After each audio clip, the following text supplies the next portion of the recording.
Easy. Don't get up so quickly. How are you feeling? No, I saved your life. My arrow was tipped with a unique paralytic poison. It slowed your heart and kept you from bleeding out. Had I intended to kill you, we wouldn't be having this conversation. My original intention was to use that arrow on Mercer, but I never had a clear shot. I made a split-second decision to get you out of the way, and it prevented your death. I promise you, the thought crossed my mind. The poison on that arrow took me a year to perfect. I only had enough for a single shot. All I had hoped was to capture Mercer alive. Mercer must be brought before the Guild to answer for what he's done.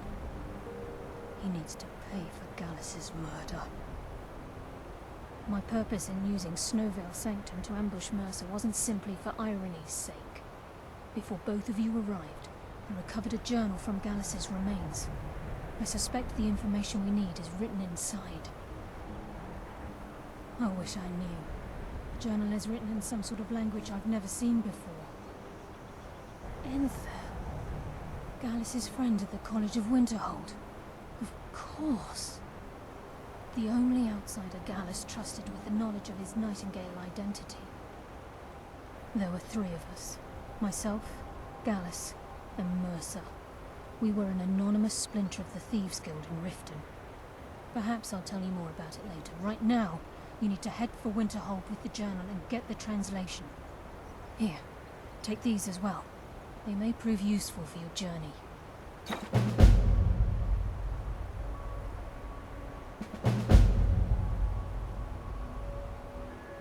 I'm afraid not. There are preparations to make, and Gallus's remains to lay to rest. I promise to join you there as soon as I can. He was a scholar, a master thief, and a natural leader. Everyone respected him and followed him without question. It was Gallus who inducted me into the Nightingales, and honed my skills to a razor-sharp point. I owe everything to him. We were very close. Gallus once said he felt comfortable around me, able to let his guard down. I can't help but think that I'm responsible for what happened to him. Mercer lied to the Guild, branded me a murderer, and slandered my name across his network of contacts. For 25 years I ran, never sleeping in the same place twice and carefully covering my tracks. Mercer doesn't need to die. He needs to feel the cold sting of fate as his life crumbles in front of him and he's hunted by the Guild. I can promise you if it comes to that, and my back's to the wall, I won't hesitate. Remember, speak only to Enthel. Trust no one else. Yes, what is it? Can I help you with anything else? Carlia? Then she's finally found it. Do you have Gallus's journal? No problem. Let me see it. Ah, this is just like Gallus. A dear friend, but always too clever for his own good. He's written all of the text in the Falmer language. No. However, I know someone who might. The court wizard of Markarth, Calselmo, may have the materials you need to get this journal translated. Word of warning, Calselmo is a fierce guardian of his research. Getting the information won't be easy. Besides the fact that there are only a handful of people in Tamriel that even recognize the language, I'm fairly certain he was planning some sort of a heist that involved a deep understanding of the Falmer language. Sadly, we never had the opportunity to speak about the details. Ironically, I pointed him in the same direction I pointed you, to Markarth and Calselmo. I'm only hoping whatever means he used to learn the language will still be available to you. He was a dear friend of mine, and a surprisingly astute pupil of academia. I was devastated when he was killed. I suppose that risk always coexisted with his line of work. I just never thought his luck would run out. Complaining about our customers again. What of it? It's our inn. For the thrill, of course. He was quite clear that he felt more in his element climbing through a window rather than hunched over a dusty tome. At home, isn't he? Ah, yes, quite an amusing anecdote, actually. I caught him trying to break into my laboratory. I was about to show him the error of his ways when he made a curiously astute comment about my research notes. I was astounded, and in turn it led to a conversation. Who'd have imagined it would lead to such a strong friendship? In the time before man, they were known as the Snow Elves. They lived in the sunlight and had a very prosperous society. Yes, I would say their culture quite possibly rivaled our own. The Nords went to war with the Falmer in the First Era, killed them by the thousands to drive them from their snowy homeland. The Falmer retreated underground and forged an uneasy alliance with the dwarves who ended up betraying them. This betrayal made them what they are now, horrible, blind monstrosities with a burning hatred of any but their own kind. Yes, I suppose you're right. Forgive me. I've lost several close friends to the Falmer, and it tends to distort my view. If you wish to learn more about them, you're welcome to my tome on the subject. Should be on my table. Calcelmo is stubborn as a mule. Be careful when you speak to him.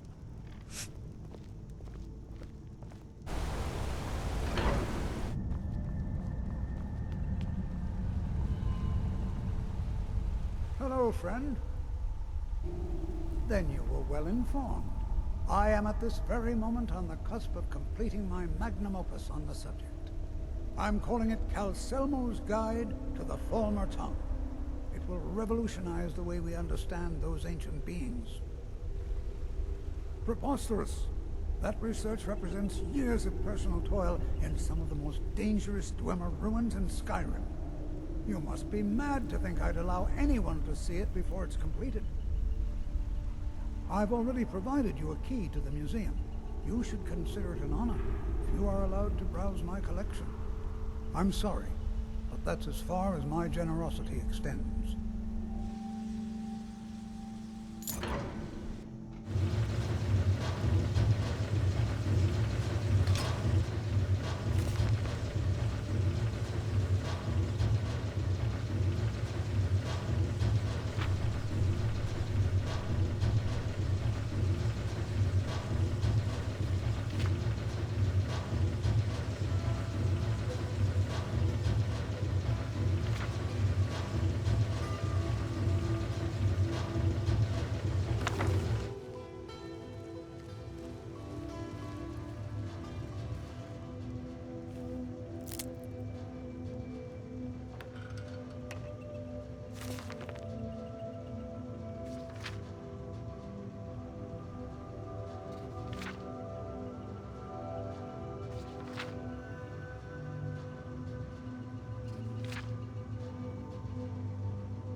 Good to see you.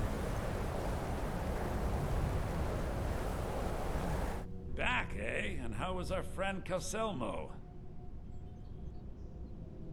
I suppose it would be inappropriate of me to ask how you obtained this, so I simply won't. A rubbing, eh? Odd. I expected notes. I understand. Now, let me take a good look at this. Over here, please. This is intriguing, but highly disturbing. It appears that Gallus had suspicions about Mercer Frey's allegiance to the Guild for months. Gallus had begun to uncover what he calls an unduly lavish lifestyle replete with spending vast amounts of gold on personal pleasures. Does the journal say where this wealth came from? Yes, Gallus seems certain that Mercer had been removing funds from the Guild's treasury without anyone's knowledge. Anything else, Enther? Anything about the Nightingales? Yes, here it is. The last few pages seem to describe the failure of the Nightingales, although it doesn't go into great detail. Gallus also repeatedly mentions his strong belief that Mercer desecrated something known as the Twilight Sepulchre. Shadows preserve us. So it's true. I'm not familiar with the Twilight Sepulchre. What is it? What's Mercer Frey done? I'm sorry, Enther. I can't say. All that matters is we deliver your translation to the Guild immediately. Farewell, Enther. Words can't express. It's all right, Carlia. You don't have to say a word. Listen, all I want is the truth to be revealed to the Guild. They respected Carlia, and she deserves better. Do whatever you can, and I'd consider it a personal favor. If trying to rid yourself of stolen goods becomes a burden and you find yourself in Winterhold, visit me at the college. I've been known to handle items of questionable interest from time to time, and I'll see what I can do. We must hasten to Riften before Mercer can do any more damage to the Guild. You've come this far, so I see no harm in concealing it any longer. The Twilight Sepulchre is the temple to Nocturnal. It's what the Nightingales are sworn to protect with their lives. Everything that represents Nocturnal's influence is contained within the walls of the Sepulchre. Now it seems Mercer's broken his oath with Nocturnal and defiled the very thing he swore to protect. I felt the same way when Gallus first revealed these things to me. I think given time you'll understand what I mean. As a Nightingale, I've been sworn to secrecy regarding the Sepulchre. I know the Guild doesn't do much to foster faith, but I'm going to have to ask that you continue to trust me. I'll make for Riften and scout the situation, see if I can discover what Mercer's up to. When you're ready, meet me at the Ragged Flagon. In the meantime, I wanted you to have this. It belonged to Gallus, but given the circumstances, I think he'd approve.